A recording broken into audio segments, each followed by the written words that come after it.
Hi, so I'm just going to demonstrate Sediment Data Explorer looking at the data set from the River Tees taken on the 13th of October 2021, just after the UKD Orca had finished its dredging. So I've brought up the Sediment Data Explorer from its GitHub home um, there. I'll get rid of the line so we can see more of the screen. It's then a matter of loading some data in. And this is just a matter of basically putting in the address of where an Excel file is, so we can then just hit return. That will import the data. It takes a little while because behind the scenes it's processing. All of the processing is happening on your machine, so it's all JavaScript, and as such takes a little while. So it's pulled in this data set, and now we have the data displaying for these points. We're going to make it a bit simpler to try and see what's going on. Firstly, it will use a long name for the information because it doesn't know what it is. So if you're going to enter alternate labels for the data set, you can then basically simplify that. So we'll just make it 2021 1013. So as in it's still got the date there. If we pull any graphs off, they'll still be understandable. The next thing I'm going to do is just simplify the data we're looking at. I think I'll probably leave those up. We can also change the names there. I'm not going to change them now. I'm just going to remove some. So if I go into select samples, I can then go and select some of these samples.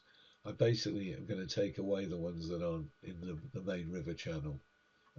There is still interesting information on some of these other ones, but I'd like to take away Seaton Channel and I'd like to take away the Hartlepool. I'll leave the rest of the samples there. So if we confirm that selection, then hit close. Once again, it's processing behind the scenes, so it can take a little while to respond. And then it will show us the data set we've now got. So all of those are pretty much in the main channel of the river. And as such, I'd hope to see some correlation between those, because basically out at sea we should have clean sand, up the river we'll have silt. But I mean, that depends where the pollution sources are, which we don't know fully, and it depends about any individual events that happened before the sampling took place. Right, so let's just concentrate on looking at the pH data. So I'm going to unclick everything else for the time being, and we'll just look at the polycyclic aromatic hydrocarbons. And I'm just going to look at them, whichever ones. I'm going to get rid of the plot by position because that would give us some correlation information. But for the time being, I'll get rid of that. And we'll keep group by chemical, and we'll keep all the different pH ratios. So now if I do replot chart, it'll take that information we've given it up there and only shows us information. So as we said, we've got the plots there. We can see what they are, chart 11, chart 12, and so on. It's still showing the full name here because that's not something that's going to be displayed on the charts. But if we now get onto the charts here, we can see that we've got the simplified names information.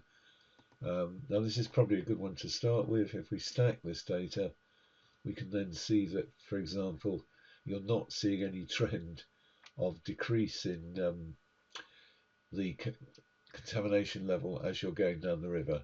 It's a bit confusing because some of these points are in slightly different places, but there's no because of the names, so it's not an easy one to name. But as you can see, there are some specific places, chart 5, which is very low for some reason. Now on the bottom of here, you have a number of different buttons you can press. I can remove anything apart from the the polycyclic aromatic hydrocarbons that the EPA consider the 16 EPA ones, and I can see what that does. So we've got a similar pattern, but that takes them out, and then we can look at what is used instead. We can reset the data set, and then we could look at just what are the high molecular weight hydrocarbons considered as part of the Gorham test protocol. Now, what we're starting to see, I think, is that there is a fairly common pattern. These don't look drastically different materials. They've got similar ratios of the different hydrocarbons, pyrene being the dark green, to benzoanthracene being the one at the bottom, they're not exact the same amounts, but all the samples look fairly similar. The same materials are showing up, the same colour bands. I reset the data set again. What I found with another data set is there are some hydrocarbons, polycyclic aromatic hydrocarbons, that seem to be associated with small particles, due to their molecular weight, due to the hydrophobicity of them. And once again, taking this set, we're seeing a similar pattern. So we're particularly interested for this data set in charts 10, 11 and 12, because that's where the UKD Orca was dredging 2 weeks before these samples were taken. Now, chart 12 is noted as being a self-cleaning or self-clearing part of the channel, and that shows very little contamination. But chart 11 is showing as much contamination as chart 6, which if we go back and have a look at the plan, chart 6 is up by South Bank. So it really is it's in the main channel, it's in the river itself, the silt is coming down, whereas chart 11 is right out here. So it immediately starts to say there's something different going on. Now, if we go and have a look at some of the more diagnostic measurements, I guess quickly have a look at the chemicals, action level 1. All of these, a lot of these chemicals are above action level 1 for in a lot of these locations, but there is no action level 2 for the polycyclic aromatic hydrocarbons.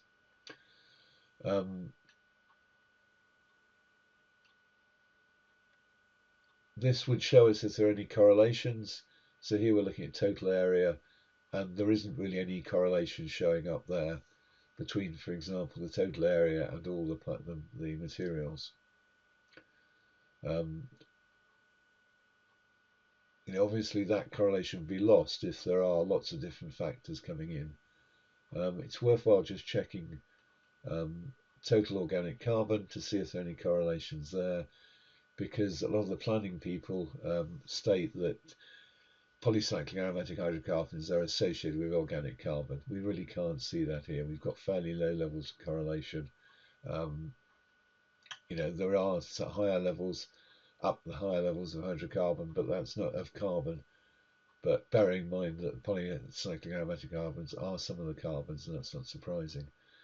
What's perhaps more interesting is if we look at the Gorham test, once again, we can see that chart 11, the one we're interested in, because that's where most of the material was taken by the UKD Orca dredge, is showing considerable levels of both high molecular weight and low molecular weight hydrocarbons. And is a pretty, is not above the levels where it could be dumped, considered as a total sample. Now, bearing in mind, what is stated is that a lot of this is clean sand. That's not in, that is somewhat worrying, because that means that the contamination is probably concentrated on other particles and only a fraction of the total sample. Nothing particularly coming out of total aromatics, and equally, as we said, the materials look fairly similar. So these patterns of the ratios, there are different sets of ratios I display here, different people's interpretation of how to source where the hydrocarbons are coming from. There are variations, but they're not drastically different. And I don't think anything here is telling us that these are necessarily different sources of contamination. But, this is somewhat over-interpreting the data. So again, the next useful thing to look at would be particle size. So if I click physical data, that will now plot us the particle size data. We can see how these different samples look. So the data has now been replotted. And if we have a look under here, there is quite a range of materials we can see between these. If I display the legend, these ones here, this is chart 9 is showing considerable amounts of larger particle material sand, as is charts 11. So we are seeing more sand as we get out there, but there is still a tail of silty sediment material. If we plot these as area, then we start to see, in a way, smaller variations, which is once again not surprising, because the small particles contain a lot of the area. Absolute area gives us another indication of what's going on, because it shows us that the absolute area is lower. We've got fewer small particles in chart 10 and 11 and 12, 12 being particularly low, chart 5 there being rather different. So, and then just some sanity check on the samples. Just quickly go down to here. As you can see, chart 5 is basically gravel. So there's not going to be much in there. There's solid particles of gravel. That really wasn't an acceptable sample.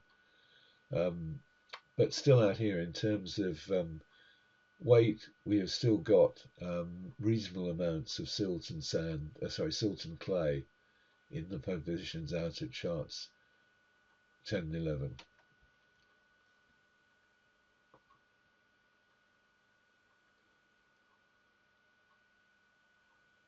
Okay, so then the other thing to look at is the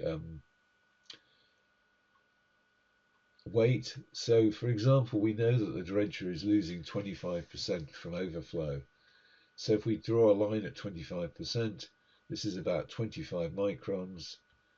If we look down to see what the sort of amount of area is at 25 microns, this is now for these samples here, which is charts 9, 12, and so on. It's about 90–95% of the surface area is made of particles less 25 microns or less. Now, for these hydrophobic hydrocarbons, some of the PAHs, PCBs, they are going to be absorbed on the surface of these smaller on surfaces.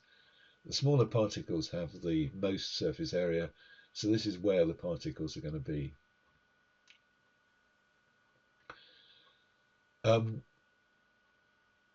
And if we go and have a look, I'm just thinking so the next thing to do perhaps is to say we've decided that 25 microns is where we're going to be losing material. So I can put into here a maximum resuspension size as being 25 microns. If I now replot the data, it will produce me curves to show me what contamination I could expect on those particles that are less than 25 microns in size. And that's basically a concentrating factor. So whereas the average contamination might be 1, there will be a factor that is because of the smaller particles. So here we have this line here is the sort of concentrating factor. So basically, because I've got 95% of the surface area is in only a smaller percentage of the weight of materials, I have a concentration. So basically 93% of the, for chart, let's just go to one of the ones we're more interested in, chart 11, 93% of the area is on only 21% of the particles. So I basically have a concentrating factor of over 4.257. What we can then do is go back into the data, and we can have a look at this data and actually concentrate it. So the same things we had before, and the easiest thing to, well, the most informative thing I think to look at is the Gorham test. So our Gorham test already showed us that chart 11 isn't nice. I mean, it's not exceeding the level for the RM for high molecular weight, but it's certainly well exceeding the level for low molecular weight material.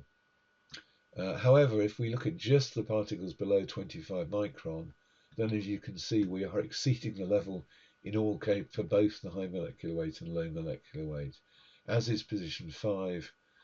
So the small particles that were being lost during dredging at this position here will have been considerably contaminated. And as in the process of dredging 150,000 tons of material, they released 50,000 tons of overflow, and most of this was supposed to have come from chart position 11.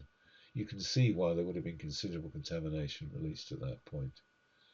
I think that's probably the most useful things to look at in this. We could go back and do the same data, so we can pull in far more data.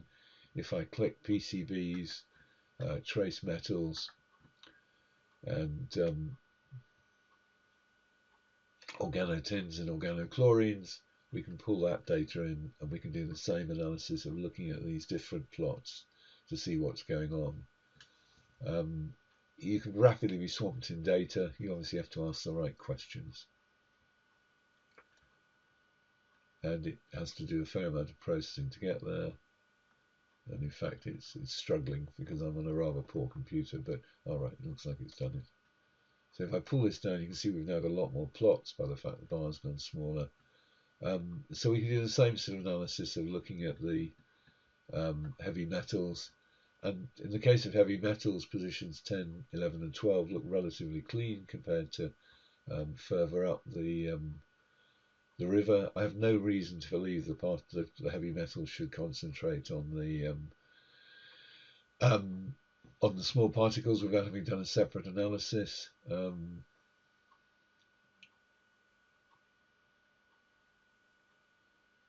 And there's no particular correlation shown with things like concentration. Again, the pHs again, having a quick check.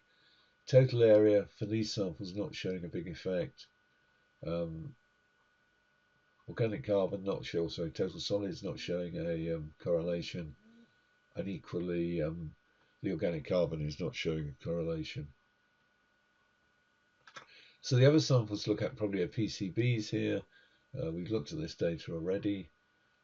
So if I get and have a look at the PCBs, looking at the ones where we have information on the toxicity, which is the summations, or at least we have levels that are set. So as you can see, they're all fairly low for the, well, they're all around action level 1 for the CFAS test.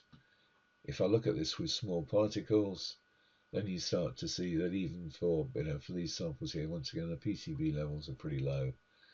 So we don't think there's an issue for these samples for PCBs. Organotins, we need to look at the individual materials to see where and once again, they're all below action level 1. So I think this shows that when the UKD Orca was dredging, the challenge was the PAHs, that the material being released during the dredging, as shown here, was way above a safe limit. And these are small particles which would have been carried by the type of plumes that have been talked about before. They would have been resuspended by any subsequent storms, keeping them within that benthic community and having an impact on the crustacea that are down there. So hopefully that made some sense.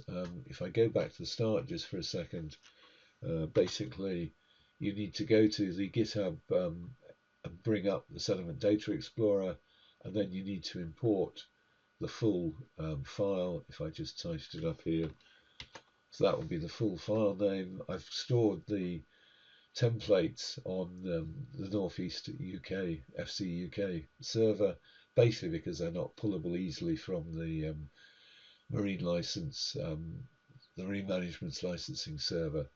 But I mean, please, before you make any serious things with it, check the data is correct. Go through it. There are errors in the original data, and my correction for those errors may not have always made it perfect. So please check things make sense. Often data is measured in micrograms per kilogram, but the spreadsheet has it in milligrams per kilogram. So there are all sorts of opportunities there for transcription errors. So please, before you make any decisions about this data, make sure you have a good look to see, get back to some of the original data on the Marine Management Licensing Organization. So here you go back to the MLA 2015 00088 and look at the returns, and there you'll find this original spreadsheet. So please check these things because that's where the data is, and it's also possible it's been updated there, and I may not have spotted that. So please, have you got any questions? Hopefully this is useful. Take care. Bye.